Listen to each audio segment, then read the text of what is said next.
E aí, pessoal, boa noite. Ai, ai. Gente, são 18 e pouco, 18h30, estou aqui na roça, de férias, né? Mas não de vocês. Estou aqui capinando, plantando, tá bem divertido. Mas eu estou vendo hoje que a academia de musculação é um artefato, não serve para porcaria nenhuma. Porque eu estou cansado, estou moído, vou te falar, igual farinha. Bom, mas estou muito bem.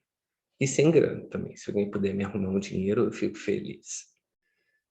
Bem, no nosso currículo, temos essa aula de etiologia dos transtornos mentais, que é uma primeira aula, é uma das últimas aulas dessa primeira etapa do curso. Daqui a pouco a gente vai falar das grandes síndromes, né? E, bom, apesar da gente estar dentro de um curso de psicopatologia fenomenológica, né, ficou muito claro para vocês que aqui o nosso objetivo é descrever fenômenos mentais, né, para poder identificar, a partir desta fenomenologia, grandes síndromes, que é o máximo que a gente consegue dentro da psicopatologia, dentro da psiquiatria, né, através da psicopatologia fenomenológica. Apesar disso, né, a gente não pode se furtar de falar um pouco sobre a etiologia dos transtornos mentais. Isso é um capítulo, né, como já foram outros aí para trás. Como eu tenho trazido algumas questões relacionadas, inclusive, à neurobiologia do cérebro e tudo, né, para a gente poder discutir os nossos fenômenos mentais. Então, a gente não pode simplesmente empobrecer o curso e ignorar uma conversa sobre isso. Eu, pessoalmente, né, pensei em preparar algo diretamente relacionado com digamos assim, né, com as grandes síndromes. Isso é muito vago, porque vocês vão estudá-los daqui a pouco, e com certeza algum tipo de hipótese vai ser abordada da forma mais en passant possível a respeito da etiologia das questões, né? Então, aqui a gente vai basicamente discutir, né, de uma forma paradigmática, sobre as possíveis causas e como que a gente pode discutir as causas dos transtornos mentais, né? Se é que eles existem, como que a gente está vendo aí nessa figura, né? Que já roubei da aula de complexidade, né? Da aula de paradigma científico, não me lembro bem, desculpa de boca, mas o dia hoje foi tenso, né? Mas, primeiramente, a definição de normal dentro da saúde mental, dentro da saúde de uma forma, da patologia de uma forma geral, né, é algo muito, assim, muito relacionado, né, algo relativo às inúmeras formas de você abordar o problema, né? Se você for positivista, você aborda de um jeito. Se você for fenomenologista, você aborda de outro. Se você for estatístico, você aborda de outro. Se você for um fisiólogo, você aborda de outro. Na verdade, os fisiólogos vão abordar como os positivistas. Se você for um vitalista, você vai, de repente, buscar isso de uma definição que se aproxima mais da complexidade. O fato é que, mesmo que para condições clínicas bem estabelecidas, hipertensão, diabetes, o normal, o que é normal, o que é patológico ainda é objeto de discussão epistemológica, ou seja, da própria filosofia da coisa, o que dirá na saúde mental, né? Então, a nossa vaquinha aí, provavelmente está aí na árvore, né, brincando de morcego, né, foi, de alguma forma, né, abordada pela vaca típica, né, falou, caraca, você tá doida de ficar aí debaixo dessa árvore, aí de cabeça para baixo? Aí a vaca falou, bom, então me define normal. O que é ser doido? O que é ser normal? Né? Isso é uma história que eu também não vou abordar aqui agora. Mas, de fato, mesmo que a gente admita, né, ou seja, a existência do sofrimento mental, que é uma coisa inegável, o problema da psicopatologia, de uma forma geral, não necessariamente a fenomenológica, né, ela passa por três grandes problemas que a gente já falou. Primeiro, no zoológico, que seria o mais relevante nesse momento, né? Ou seja, que o que a gente tem é uma taxonomia consensual, ou seja, os experts, né, hoje, a taxonomia vigente hoje, os experts se reúnem, né, e constroem a priori uma classificação para problemas mentais. Dada desconhecimento, ausência conhecida, pelo menos, de causas e mecanismos do sofrimento mental que poderiam nortear um pensamento biomédico, clínico, convencional, né, onde a gente já falou disso. Primeiro você pode até fazer por engenharia reversa. Você tem uma síndrome, tosse, febre e dor de garganta. Você olha a garganta do ser humano, está toda vermelha, inflamada e cheia de placas purulentas, né? Bom, isso é uma condição mais ou menos bem definida, que a gente observa epidemiologicamente, e se a gente for estudar, a gente vai ver que isso tem uma causa definida, que é Streptococcus pyogenes, uma bactéria, né? E esse Streptococcus, né, ele produz, dada a sua proliferação, uma reação inflamatória do sistema imunológico que dá toda a síndrome clínica da amigdalite, né? Bacteriana, streptocócica. Então, a gente, tanto que precisa fazer um diferencial, a pessoa está com febre, está com dor de garganta, e também está com inflamação e placas purulentas, você pega, faz uma cultura, você pode não achar ali strep, você pode achar o vírus Epstein-Barr, causando a mononucleose infecciosa, né? A gente pode achar, de repente, até gonococo, amigdalite gonocócica, isso mesmo, foi fazer bubiça, né? Num território meio impuro, né? Colonizou a garganta com gonorreia orofaríngea. Então, ou seja, a gente tem que comprovar, né? Fazer um diagnóstico diferencial, ou seja, ter precisão diagnóstica. Porque existem condições bem delimitadas, com causas e mecanismos mapeados. É o que a gente não tem hoje na psiquiatria. E esse seria o grande problema para a gente poder apresentar uma aula de etiologia. Então, o que nós vamos fazer aqui? A gente vai primeiro ver qual o velho sistema nosológico, velho já, que já é velho, que é o DSM, o CID-10, que é baseado em consenso de experts, né? Para a gente ver qual é agora, de uns 10 anos para cá, né? Menos um pouco, talvez, 10 anos para cá, o que tem sido pensado, uma reengenharia total da nosologia mental para poder a gente conseguir resolver o problema nosológico. A gente ainda tem, para lembrar, um problema semiológico, né, que é basicamente substanciado no complexo subjetivo humano, ou seja, todos os fenômenos humanos, eles de alguma forma mentais, eles são subjetivos, são complexos. Tudo que a gente consegue acessar no exame de estado mental são os comportamentos, né, da mente. Se é que a pessoa tem uma mente, que nem isso a gente pode provar, né? Né? Esse velho problema do cogito ergo sum, né? Que deixa muita gente sem dormir. Então, a gente pode, máximo, inferir sobre as expressões dessa mente. Porque, necessariamente, a gente não está vendo o que acontece nessa mente, de fato. Como eu vejo na garganta de uma pessoa, como eu vejo no sistema nervoso de uma pessoa, como eu vejo na pele de uma pessoa. Eu não vejo o que está acontecendo dentro da mente, né? Eu vejo o que está acontecendo dentro do vaso sanguíneo. É só pegar um aparelho de pressão e medir. Eu vou ter lá a pressão do fluxo sanguíneo dentro da artéria. Mas eu não tenho como saber o que está dentro da mente. Então, a gente só pode falar com expressão. E essa expressão pode até ser sinais, como a tristeza, por exemplo, né? Todo mundo observa uma pessoa quando ela está triste. Mas qual é a dimensionalidade dessa tristeza? Né? Como é que eu posso definir o ponto de corte onde a tristeza é patológica, a tristeza é normal, né?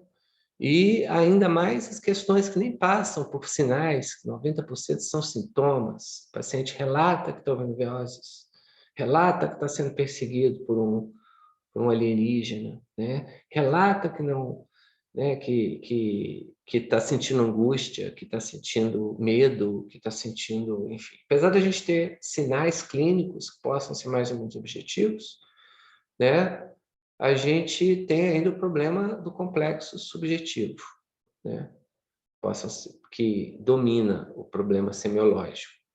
Então, a gente pode falar que a gente está falando de fenômeno, porque fenômeno, pela definição, é o que você observa. Então, a gente talvez não possa falar em fenômenos mentais, a gente pode falar em fenômenos comportamentais, mas mentais nunca. Bom, e por fim, a gente tem o problema sociocultural. Esse é irresolvível pela ciência, né? Apesar dos outros dois, a gente poder estar caminhando para uma resolução, o problema sociocultural é irresolvível, né? Onde a primeira questão que a gente pergunta é se isso é um problema real que a pessoa está passando, ou ela é simplesmente um neurodiverso, um atípico, e o estresse do sistema sociocultural é que produz nele o sofrimento mental.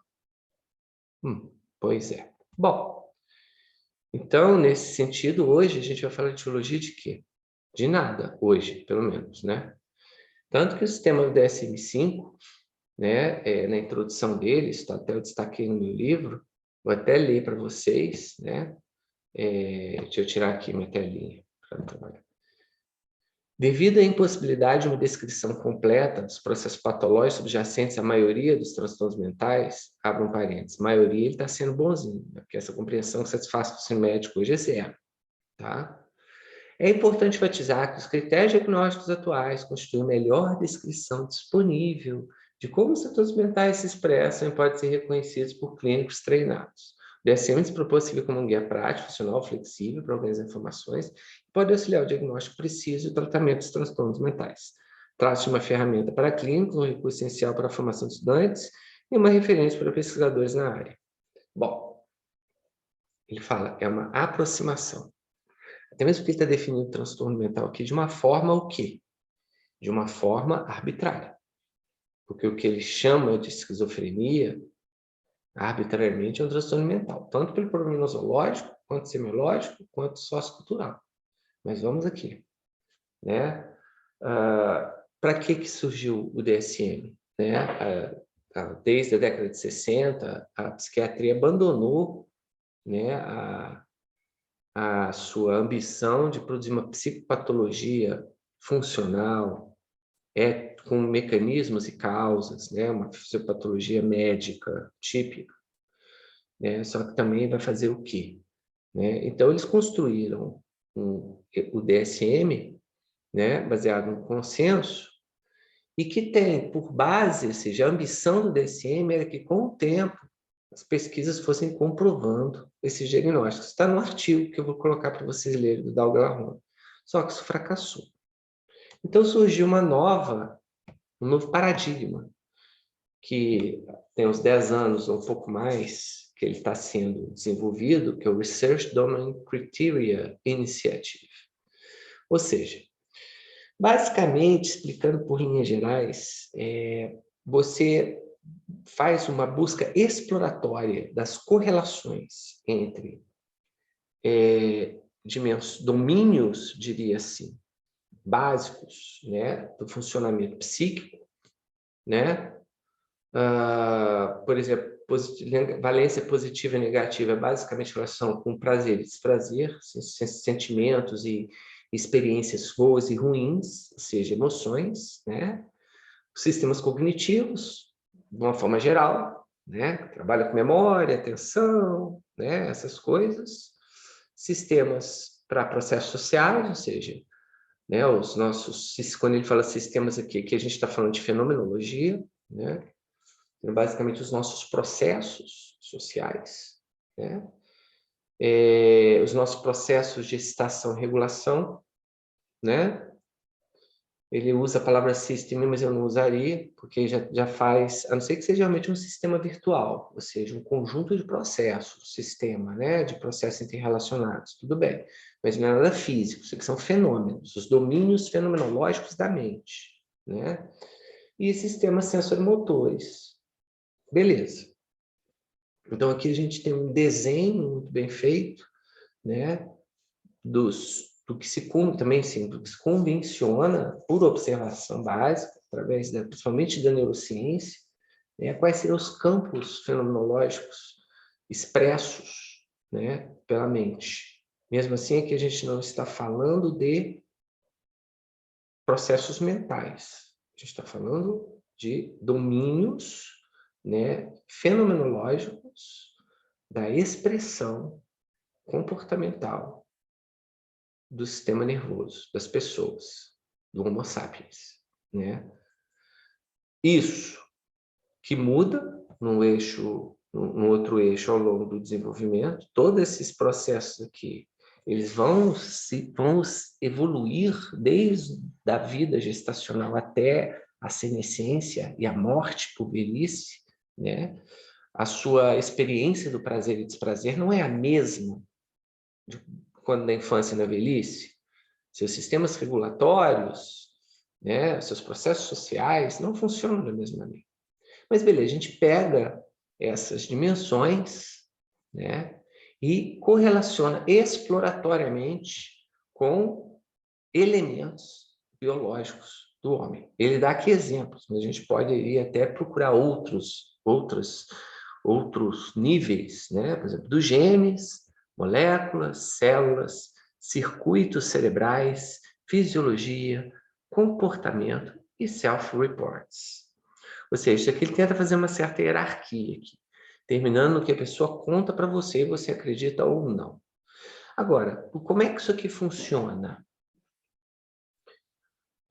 Basicamente, você pega milhares de informações genéticas, por exemplo, né, de milhares de pessoas, né, escrutina ou classifica essas pessoas pelas dimensões, né, pelos domínios, esse é o critério do domínio, né, e você faz uma correlação entre o que esses dados biológicos dão e as características dessas pessoas dentro de cada um desses domínios. A partir daí, né, a gente pode começar a tentar desenhar um processo, né, assim, uma arquitetura, né, de relações causais para a fenomenologia comportamental humana, né? Mas vocês observem que isso aqui, né, envolve, para você conseguir ter êxito, você tem que envolver milhares de pessoas, né, numa pesquisa, e milhares de marcadores biológicos em correlação com esses fenômenos. Então, por exemplo, vamos pegar um banco de dados aí de 50 mil pessoas, onde você mapeou 3 mil genes. 50 mil vezes 3 mil dá 150 milhões de dados, que tem que ser correlacionados todos com todos e com esses domínios. Então, você imagina, né, que isso, há 30 anos atrás, era literalmente impossível, dadas as limitações tecnológicas do homem. Mas hoje, com supercomputadores, por exemplo, você consegue fazer os cálculos, as estimativas, as estatísticas, para a gente conseguir extrair daí informações consistentes. É um processo que a gente chama de data mining, dentro da estatística, da ciência de dados. Hoje realmente existe uma ciência, né, uma tecnologia de dados, na verdade é uma faculdade tecnológica, tem até, outro dia estava vendo, achei super interessante, né, que é só isso, explorar a tabela de Excel.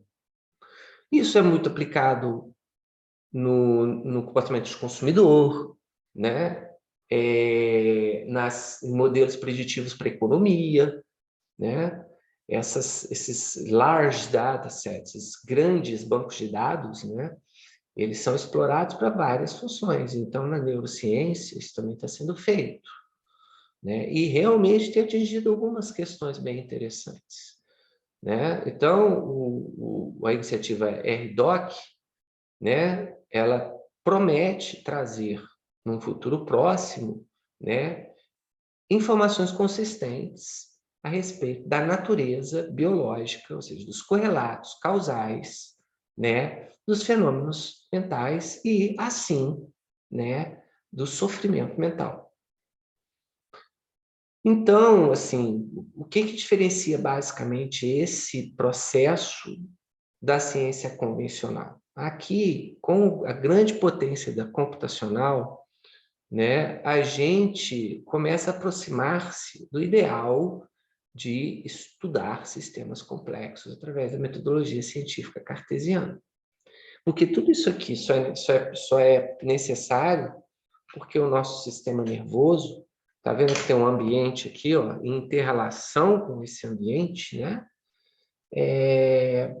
Ele está, assim, né, N dimensões acima em complexidade. O sistema cardiovascular, por exemplo, sem querer, não estou desmerecendo, estou simplesmente falando, é muito mais mecânico, né, do que um sistema nervoso. Mesmo assim, quando você coloca o sistema cardiovascular junto com o sistema renal, sistema endócrino e um sistema nervoso, para poder estudar a regulação da pressão arterial, você fica maluco, porque as variáveis vão só aumentando.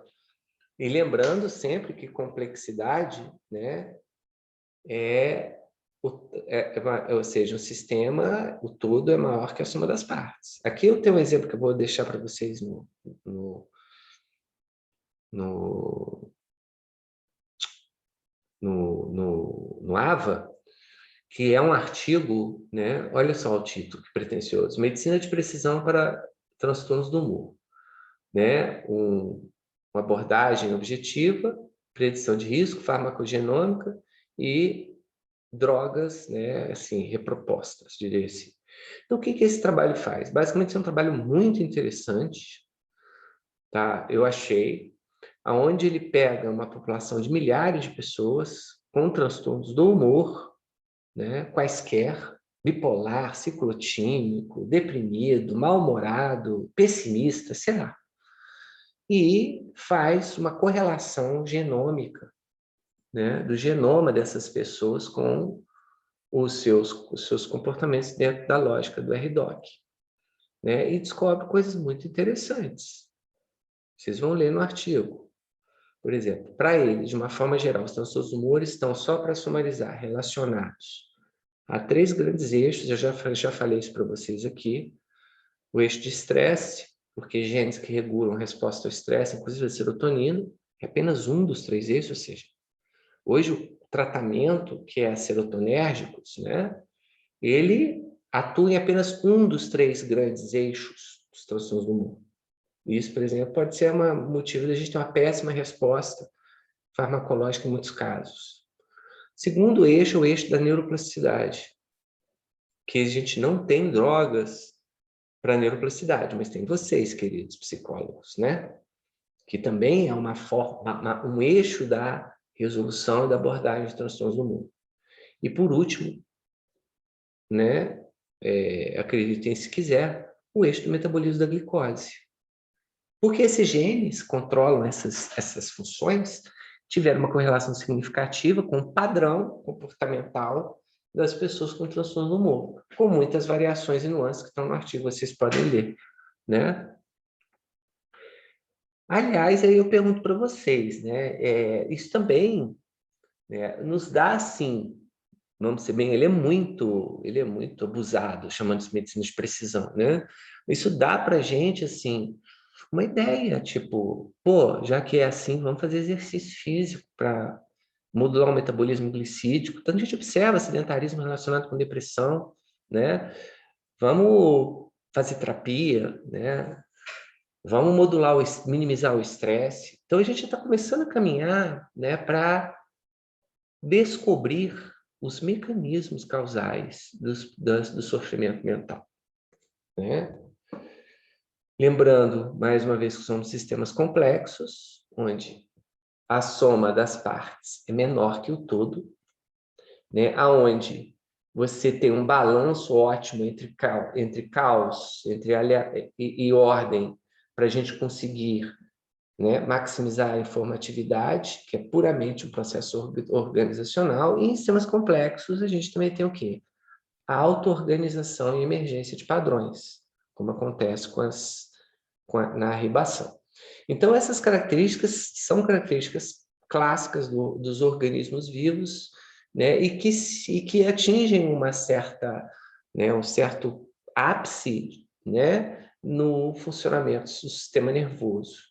Isso é emergência a mente partindo de um pressuposto, né, materialista. Mas essa complexidade, pelo menos através do cérebro, ela é mensurável. Já mostrei essa imagem para vocês. Isso aqui é um eletrocefalograma, né? Veja o algoritmo específico para medir complexidade, diretamente relacionado ao grau de desordem, ou seja, entropia, e também integração e correlação entre partes diferentes do sistema nervoso, né? Processos integrativos. A gente pode estabelecer uma quantidade para a complexidade e que não é nada tão horroroso de ser calculado assim, né? Com um bom computador, um bom número de variáveis, né, de dados, a gente consegue fazer RDoC através da complexidade. Aqui é um exemplo, aqui é uma região onde a complexidade cai muito. É quando a pessoa tem epilepsia. Então, há algum tempo tem sido observado que os transtornos mentais, de alguma forma, estão relacionados com alterações na complexidade cerebral. Em alguns momentos até com aumento da complexidade, né? Local ou por um método diferente. Então, isso aqui que vocês estão vendo é meu sonho de pós-doutorado. Entrar na REDOC trabalhando com complexidade, usando sinal de eletroencefalograma. Podemos até sinais comportamentais, com mapeamento de mímica e prosódia de voz. Bom, isso é o meu sonho, né? Não sei quando eu vou realizar ele. Bom, e o RDoC resolve o quê? Sem dúvidas, no futuro, ele vai resolver o problema nosológico, né? Está claro para a gente. Porém, ele contorna o problema semiológico, não resolve, mas contorna. Por quê? Porque não importa se você está triste, se eu sei se a sua tristeza é ou não é real, na desconfiança clínica, o que eu faço? Eu mando você para uma ressonância funcional ou para uma magnetoencefalografia, mais mapeio milhares de genes, né? E milhões de enzimas, construi uma base de dados de 75 terabytes sobre você, jogo no classificador e ele vai dizer o que você tem. Então, contornou o problema nosológico. Mas, de fato, não resolve o problema sociocultural. Esquizofrenia, posso até provar que ela existe. Posso descobrir todos os mecanismos dela. Posso, inclusive, não precisar mais de uma semiologia para poder fazer uma medicina de precisão, mas a esquizofrenia ser reconhecida como um problema de saúde primário continua sendo uma escolha da nossa cultura. Bom, mas a gente tem que trabalhar, né? Isso aqui realmente, né, é a marca, adoro essa imagem, do problema sociocultural, né? Eu pensei que ia ter um slide, então por isso que eu falei, nós temos que trabalhar, mas então ainda temos isso aqui, né? Do filme To the Wild, né? A história do Christopher McCandless, que virou não sei o que, Supertramp, né? Dirigido pelo Champagne. Esse filme eu recomendo, tem um livro também, eu já li o livro, né? Então, esse cara pode ser dado como maluco, né? Imagina só, um capricorniano, um ser completamente pragmático, que tem que ver funcionalidade produtiva em qualquer coisa da vida, que não casa, assina contratos. Gente, me desculpem os capricornianos, tá? Né? Então, que um cara desses, né?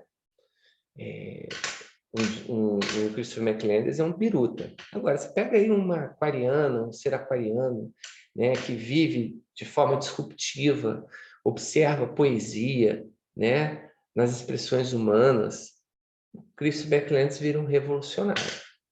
Com certeza é uma pessoa atípica, porque dificilmente um homem larga tudo e vai para o nada até morrer lá, né? Isso é realmente um sinal de atipia. Agora, não dá para ser resolvido por causa do problema sociocultural. Então, isso é um passo ético do homem, muito mais do que um passo científico, né? É o que nós queremos entender. Por isso que eu acredito na medicina, na psiquiatria a psiquiatria ética, que é baseada em funcionalidade, sofrimento e risco. O resto é irrelevante. Mas mesmo sendo irrelevante, por motivos farmacológicos, a gente tem que partir de uma certa nosologia pragmática. Essa nosologia pragmática é baseada, basicamente, ela é dmitriana, né? Está, inclusive, no meu livro, né? Ela, basicamente, parte de um pressuposto de que, por sermos seres relacionais, né? Todos os processos psicopatológicos, né? Eles são derivados, né? Todos os processos de sofrimento mental da nossa relação com o mundo. Então, a gente poderia dizer que o sofrimento mental, a priori, né, é uma resposta desadaptativa ao estresse, mas que tem interface com duas outras dimensões, digamos, de uma patologia mental. Uma seria a resposta paradoxal ao estresse, que está relacionada diretamente a ataques de pânico, que não tem uma relação com o estressor objetivo, basicamente síndromes conversivas, dissociativas e ataques de pânico. Há uma esquizotipia, né? E também existe aí, que são pessoas que têm um funcionamento diferente, não inclui aqui o Asperger, porque oficialmente ele não pode mais ser considerado como sofrimento mental, mas existe a esquizotipia, que são pessoas estranhas, né? E que também podem piorar na sua esquizotipia sob resposta adaptativa ao estresse, da mesma forma que pessoas com resposta paradoxal ao estresse também podem piorar, né, em relação ao estresse real. O que é esse estresse? Esse estresse, dentro de um mundo elementar, ele seria como, por exemplo, um leão que está correndo atrás de uma zebra. Mas dentro de um mundo complexo, como o humano, esse estresse pode ser uma ideia, uma imaginação, né? Uma angústia, sei lá, uma opinião, confronto dos ideais com a realidade. Qualquer coisa que produza em você uma resposta orgânica de estresse. E ela é orgânica. Aumento de cortisol, sinais de ansiedade, prejuízo do sono, prejuízo da libido. Então, dentro, né, de outras dimensionalidades, que seriam, por exemplo, os delírios e a condição afetiva bipolar, né, elas seriam, de repente, ativadas, né, por uma resposta desadaptativa ao estresse, qualquer que seja essa resposta, né? Bom, e a partir daí, né, a gente tem, por fim, o que seria a condição afetiva bipolar? Seria basicamente os quadros depressivos, o espectro todo de alterações do humor, né? Que coexiste com delírios, assim como a esquizotipia coexiste com delírios, que podem acontecer, a gente já falou do que é delírio. Eu coloco delírio como uma condição patológica, ele pode ser simples, nuclear, a pessoa pode ter um funcionamento todo perfeito e ser um delirante, né? E isso é extremamente disfuncional. E geralmente o que vai produzir esse delírio é uma reação ao estresse, algum estressor, no qual ele não se adapta, né? A condição afetiva bipolar, talvez ela fique um pouco de fora, porque ela talvez possa ser ativada também sem estresse, mas existe uma relação direta com estresse, né? E na interface entre a condição afetiva bipolar e a esquizotipia, nasceria a esquizofrenia, que seria a condição afetiva bipolar em esquizotípicos.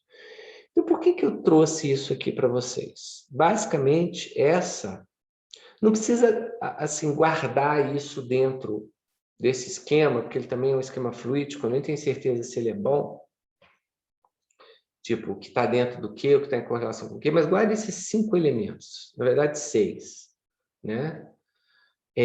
Uma esquizofrenia eu já coloco no mesmo grupo da esquizotipia, em intercâmbio com a condição afetiva bipolar. Porque isso aqui que vai basear toda a psicofarmacologia, por isso que é pragmática. Se não houvesse uma psicofarmacologia específica para essas coisas que eu estou falando aqui, eu não precisaria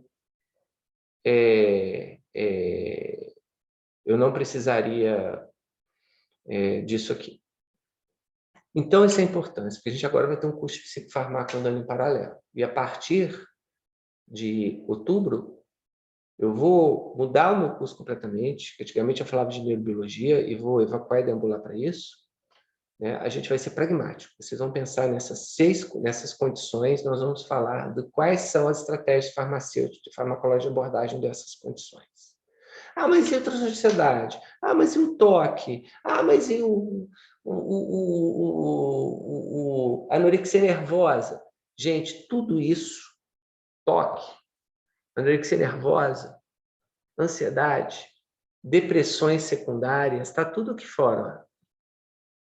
90% disso tudo quer dizer que toque é resposta adaptativa ao estresse. É um obsessivo que reage em quadro de ansiedade, um obsessivo grave, né, produzindo, né, por causa de um estresse. Que estresse? Qualquer coisa que possa, dentro do real e do imaginário, está mobilizando ele, do ponto de vista fisiológico.